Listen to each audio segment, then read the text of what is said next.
Good afternoon, YTPC. Saw Gunner here. Thursday, December 26th, the day after Christmas. I'm not smoking a pipe right now because I just wanted to make a quick VR to Mark Lawson. And, he posted a video saying now, talking about, STG acquiring McBaron and whether that's a good or bad thing. Some people are worried, and he seems to think that it's probably a good thing. At least that's where I see him coming from. And I have to say I respectfully disagree, sir. And as an example of that, I will let's talk about what's happened in the beer industry in the past 15, 20 years. So within the last 15, 20 years, the two major companies, InBev, which owns Anheuser-Busch, aka the Budweiser and all their brands, and then you have another company, Heineken, have basically been buying up all these smaller breweries and other, beer brands all over the world, not just in the United States, all over the world. And my opinion, I posit that has not been a good thing for the beer industry at all. And as evidence, I present Exhibit A. I could, present many other examples, but this one I just happen to have in my fridge. So this is a Mexican beer that it comes out around Christmas time. It's called Nochebuena. And if you know, on the label there's a poinsettia flower. In Mexico, poinsettias are called Nochebuenas because they generally bloom around Christmas time. And Nochebuena in Spanish is Christmas Eve. And an interesting history, the U.S. ambassador to Mexico way back in the 1800s, his last name was Poinsettia, and he's the one that brought these plants to the United States. But anyway, on with my theory. Now, like I said, this was a seasonal Christmas beer.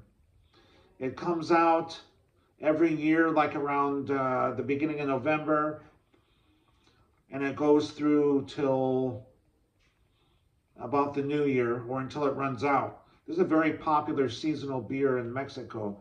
And this is a Bock style beer. Now, this is produced by Cervecería Cuauhtémoc Moctezuma. And they make this beer. They make Bohemia, they make Indio. I think they might make Tecate as well. But this is an example as to how this beer has changed since that brewery was bought out by Heineken. Now let's pour ourselves a glass here.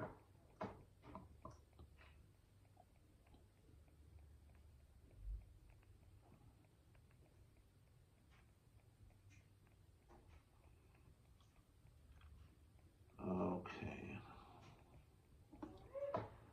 Now, I remember when this beer was just the most beautiful. I mean, it's still got a nice color to it, but it was a lot deeper and richer. And then yeah, you still get the hoppiness.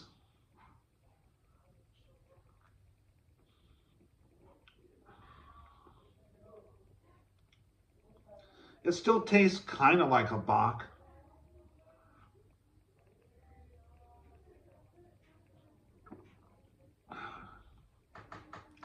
But it's nowhere near as good as it used to be before that brewery got bought out by Heineken. Yeah, it's still reminiscent of the old version.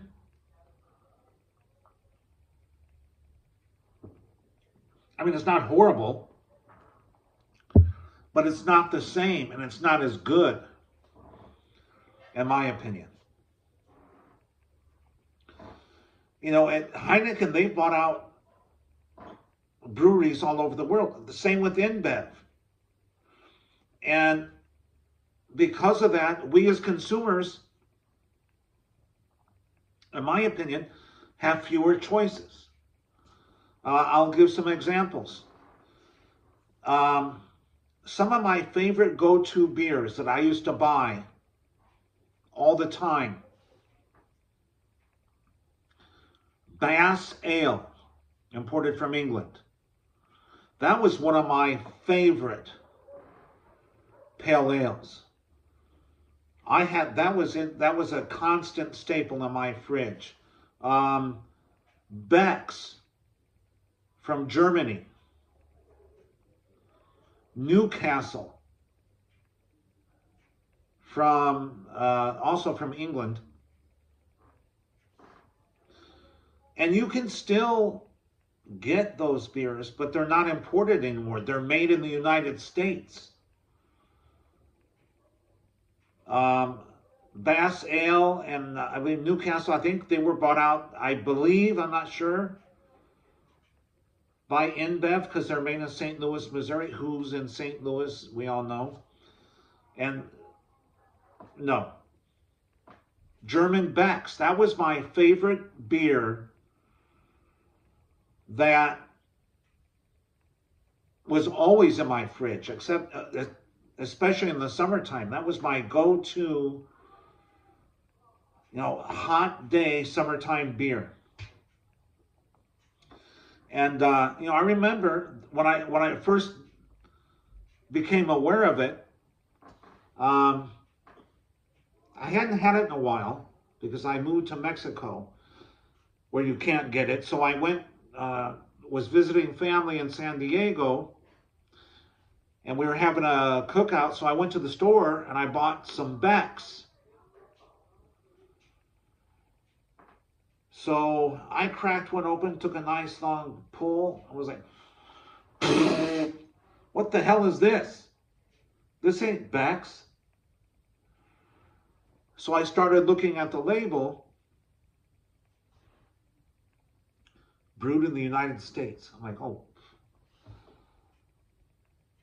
So I guess what I'm getting at is you have all, these two major companies that bought up all these other breweries, and without asking the consumer, why can't I get Bass Ale from England anymore? That American version of mine tastes like shit. But you can't get it. You can't get Newcastle made in England. Even Guinness. A lot of Guinness that is sold in the United States is actually made in Canada. So you've got these large companies who, they're beholden to the shareholders. They're there to make money. and, you know, screw the consumer. So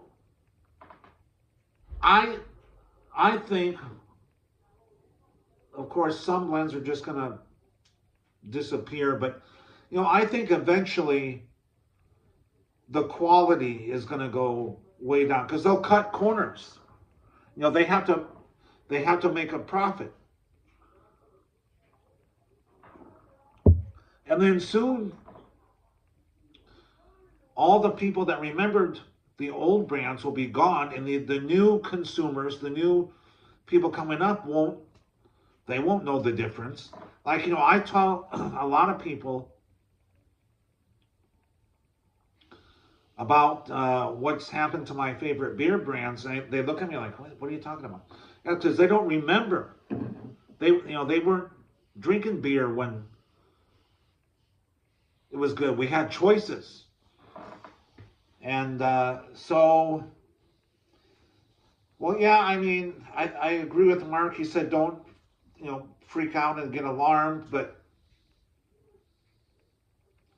personally, I think in the long run, it's going to be the consumer, the pipe tobacco consumer that suffers. And, you know, that's just my opinion. I could be wrong. Hopefully I'm wrong. Hopefully, you know, the pipe tobacco quality will be maintained, but I'm not optimistic. Anyway, guys, that's just my 2 cents. And hope you have a nice rest of your day. The weekend's coming up and the New Year holidays coming up. 2025, right around the corner. So you guys take care, and I'll talk at you later. All right. Bye-bye.